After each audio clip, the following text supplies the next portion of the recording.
The table was set for 6, but only 5 chairs had names. I noticed it the moment I stepped into the dining room. My name wasn't anywhere, yet no one seemed to notice. The sound of cutlery began before I even took off my coat. As if my presence were a mistake everyone had already agreed to ignore.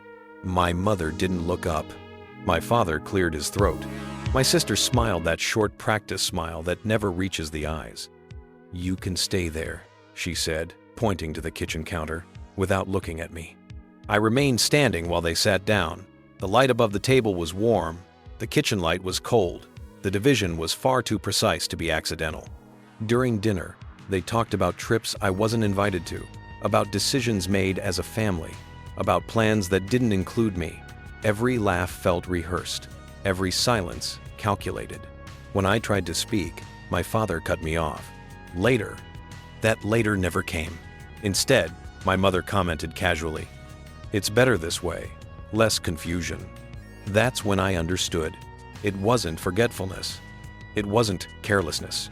It was a ritual. They didn't want me to leave. They wanted me to stay there, watching.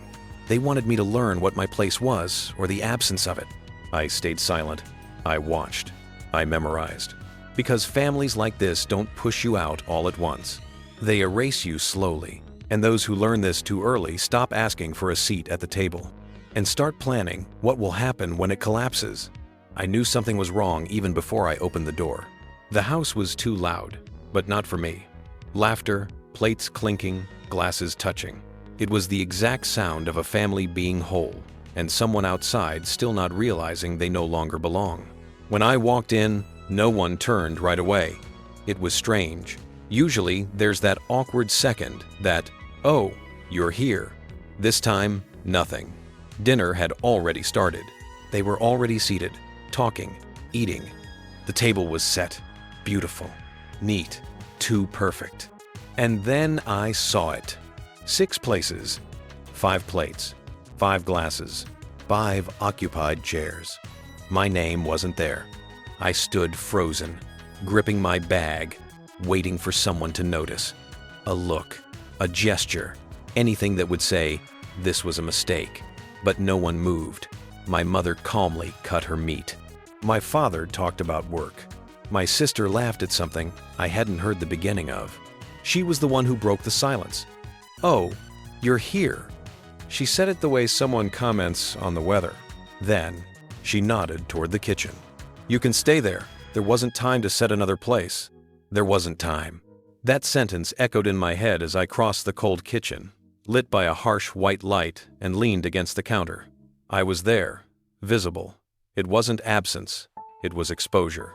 They kept eating.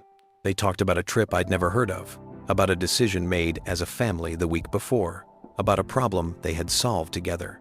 The word family was repeated as if I weren't standing 2 meters away. At some point, I tried to speak. I don't remember what. Maybe it didn't matter. My father raised his hand, without even looking at me. Later. Later never comes when you're no longer expected. Time began to stretch. Every chew sounded too loud. Every bite, too slow.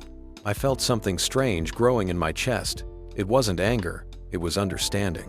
That wasn't improvised. It was a well-executed rehearsal. Then my mother said, her voice soft, almost kind, "It's better this way. Less confusion." Less confusion. That's when I understood everything. They hadn't forgotten me. They had decided where I belonged. It wasn't about dinner. It was about position, about making it clear, without saying it out loud, that I no longer took up space, that I was there just enough to watch, but not to participate. And you know what hurt the most?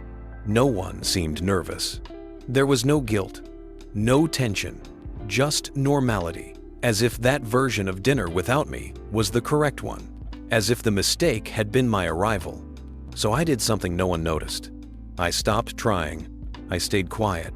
I watched. I recorded every detail, the tone of their voices, the exchanged looks, the way my sister smiled whenever someone ignored me, the way my father avoided meeting my eyes, the way my mother kept everything far too calm.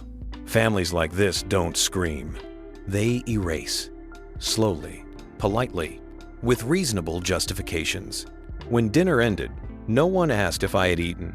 My sister simply said, "You can leave the dishes there." I did. I picked up my bag, walked to the door, and before I left, I heard my mother say behind me, "She's been so sensitive lately." I closed the door carefully. No slamming, no drama. Because in that moment, I understood something that changes everything. Those who learn early that they don't have a place at the table. Stop asking for a chair and start watching those who depend on that table to feel in control.